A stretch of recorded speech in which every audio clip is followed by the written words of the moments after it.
स्वागत है बच्चों आपका अपने YouTube channel versatile knowledge master. आज हम क्लास 12th ज्योग्राफी पार्ट 2 के अंतर्गत लेसन 6 जिसका नाम है जल संसाधन के महत्वपूर्ण बिंदुओं पर अध्ययन करेंगे और देखेंगे कि इस अध्याय में कौन कौन से महत्वपूर्ण बिंदु हैं जिनके बारे में आपको इस अध्याय में विस्तृत रूप से पढ़ना है। तो आइए शुरू करते हैं। इस अध्याय के बहुत ही महत्वपूर्ण बिंदु कौन कौन से हैं। तो सबसे पहले दिया गया है जल संरक्षण एवं प्रबंधन।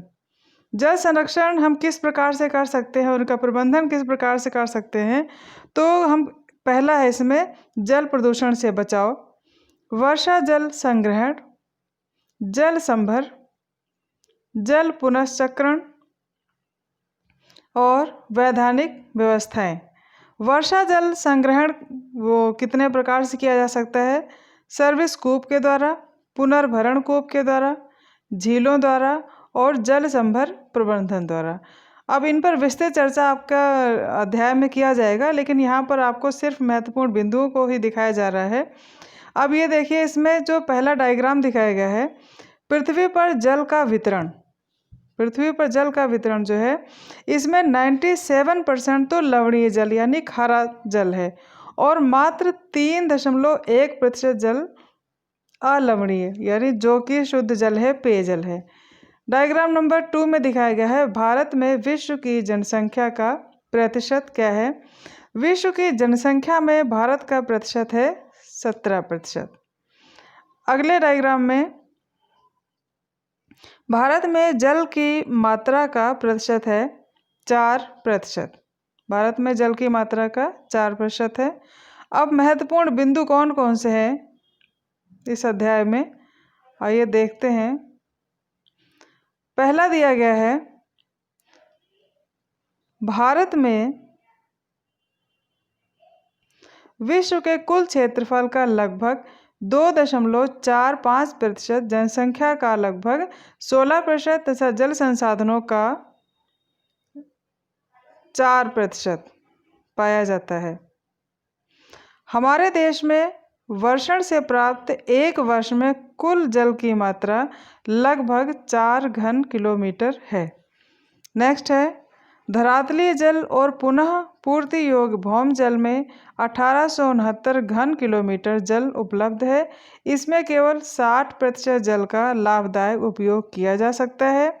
इस प्रकार देश में कुल उपयोगी जल संसाधन 1122 घन किलोमीटर है। नेक्स्ट है जल की प्रति व्यक्ति उपलब्धता जनसंख्या बढ़ने से दिन प्रतिदिन कम होती जा रही है, अर्थात जल की आपूर्ति घटती जा रही है क्योंकि जनसंख्या दिन प्रतिदिन बढ़ रही है। उपलब्ध जल संसाधन औद्योगिक कृषि जल संसाधन औद्योगिक कृषि एवं घरेलू निस्सरणों से प्रदूषित होता जा रहा है और इस कारण उपयोगी जल संसाधनों की उपलब्धता और सीमित होती जा रही है। आपने ऊपर देखा डायग्राम में सिर्फ 3.1% जल ही पीने योग्य है और यह जल भी औद्योगिक कृषि घरेलू से निकला हुआ ये जो प्रदूषित जल है, इसके द्वारा जो यह पीने योग्य जल यह भी प्रदूषित होता जा रहा है। तो इससे क्या हो रहा है, जो हमारा सीमित जल है, जल संसाधन, इसकी उपलब्धता सीमित होती जा रही है, कम होती जा रही है। ठीक है ना। नेक्स्ट पॉइंट है भारत का लगभग 71% धरातल पानी से आच्छादित है, परंतु अलवणीय जल की कुल मात्रा का केवल 3% ही है। भारत में विश्व के कुल क्षेत्रफल का लगभग 2.45%, जनसंख्या का लगभग 16 तथा जल संसाधनों का 4 भाग ही पाया जाता है। नेक्स्ट है देश में एक वर्ष में वर्षण से प्राप्त कुल जल की मात्रा लगभग 4000 घन किलोमीटर है। धरातलीय जल और पुनः पूर्ति योग्य भौम जल से 1869 घन किलोमीटर जल उपलब्ध है, अर्थात हमें जो जल प्राप्त होता है वर्षण के द्वारा, अब ये वर्षण कई रूप में हो सकता है, वर्षा के द्वारा, पाला, ओस, तुषार, इस प्रकार से जो वर्षण से प्राप्त कुल जल की मात्रा है कितनी है? 4000 घन किलोमीटर। उसके बाद है जल संभर प्रबंधन का संबंध धरातलीय और भौम जल संसाधनों के दक्ष प्रबंधन से है। धरातली आपको बच्चों बताया गया है कि जल दो प्रकार का होता है, एक तो धरातली और दूसरा है भौम जल या अंडरग्राउंड वाटर। उसके बाद तमिलनाडु एक ऐसा राज्य है जहाँ जल संग्रहण संरचना आवश्यक है। इसमें से केवल 60% अर्थात 1122 घन किलोमीटर जल का ही लाभदायक उपयोग किया गया है। धरातली जल के मुख्य स्रोत हैं नदियाँ, झीलें, तलैया और तालाब। भारत में कुल नदियों व उसकी सहायक नदियाँ जिनकी लंबाई 1.6 किलोमीटर से अधिक है, इनकी संख्या है 10,360। जनसंख्या वृद्धि, जल का अति उपयोग व पर्यावरण प्रदूषण के कारण जल दुर्लभता बढ़ती जा रही है। ये बहुत ही जर्नल वाक्य हैं, आपको समझ में आ रहे होंगे। भारत में पंजाब, हरियाणा, राजस्थान, तमिलनाडु राज्यों में भौम जल का अधिक उपयोग किया जाता है, जबकि छत्तीसगढ़, उड़ीसा, केरल राज्य भौम जल क्षमता का बहुत कम उपयोग करते हैं। भारत में सतह जल व भूमिगत जल का सबसे अधिक उपयोग कहाँ होता है? कृषि क्षेत्र में होता है। और आगे है, भारत में जल में बाह्य पदार्थों जैसे सूक्ष्म जीव, रासायनिक पदार्थ, औद्योगिक और अन्य अपशिष्ट आदि पदार्थों से प्रदूषित होता है। ये जो अन्य पदार्थ मिलते हैं जल में, वो चाहे सूक्ष्म जीव के द्वारा हो या फिर रासायनिक पदार्थ हो या औद्योगिक जो अपशिष्ट है, औद्योगिक केमिकल वगैरह जो जल में मिलते हैं, इनसे क्या हमारा जल प्रदूषित होता है। देश में गंगा और यमुना 2 अत्यधिक प्रदूषित नदियां हैं। ये क्वेश्चन में हो सकता है कि देश में ऐसी कौन सी 2 नदियां हैं जो सर्वाधिक प्रदूषित हैं, तो आंसर इसका क्या होगा? गंगा और यमुना। केंद्र एवं राज्य सरकारों ने देश में बहुत से जल संभर विकास एवं जल प्रबंधन कार्यक्रम चलाए हैं। हमारे यहाँ केंद्र सरकार ने और राज्य सरकार ने भी जल को संरक्षण करने के लिए और अच्छे ढंग से उपयोग करने के लिए, सतत पोषण बनाए रखने के लिए बहुत सारे जल संरक्षण के कार्यक्रम बनाए गए हैं और उनका विस्तृत विवरण आपका उस अगले वीडियो में दिखाया जाएगा, जो कि लेसन से संबंधित पूरा विस्तृत अध्ययन आपको कराया जाएगा।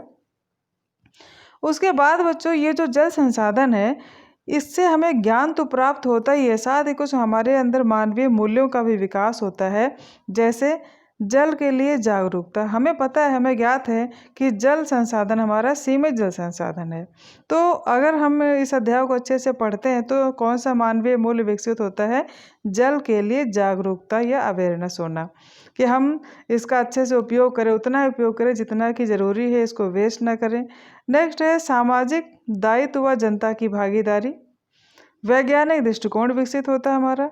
विश्लेषणात्मक समझ, हम इसको एनालिसिस करके समझ सकते हैं कि जल क्या है, इसके क्या इंपॉर्टेंस है, कैसे इसको मैनेज करें और कैसे इसका उपयोग करें, कैसे बचा कर रखें, तो ये हम इसका एनालिसिस करते हैं। पर्यावरण संरक्षण की भावना विकसित होती है। समस्या का हम निराकरण करने के सोचते हैं। ज्ञान का हमारे अनुप्रयोग होता है। जो ज्ञान हमें इससे प्राप्त हुआ उसको हम किस ढंग से उपयोग करें अपने घर में, अपने आसपास, इस प्रकार से हमारा सामाजिक दायरा बढ़ते जाएगा और लोगों में इसके प्रति अवेयरनेस बढ़ेगी और हमारा ज्ञान जो है वो व्यवहारिक होता जाएगा। शिक्षा द्वारा चेतना विकसित करना। तो बच्चों, ये था आपका लेसन 6 जल संसाधन और ये इसके महत्वपूर्ण बिंदु थे। आशा है आपको इसके महत्वपूर्ण बिंदुओं के बारे में समझ आ गई होगी। समझ में कुछ फिर भी अगर नहीं आया बच्चों, तो आपका इस लेसन से संबंधित जो पूरा अध्याय है उसमें आपको विस्तृत से बताया जाएगा। और तब तक के लिए बच्चों, आप स्वस्थ रहें, खुश रहें और आप इस चैनल को सब्सक्राइब ज़रूर कर लें, जिससे कि इस लेसन का जो विस्तृत अध्ययन है, पूरा फुल एक्सप्लेनेशन है, उसका नोटिफिकेशन आपके पास तुरंत आ जाए। तो मिलते हैं इस अध्याय के विस्तृत अध्ययन के अगले वीडियो में। तब तक के लिए बच्चों, आप स्वस्थ रहें। Thank you.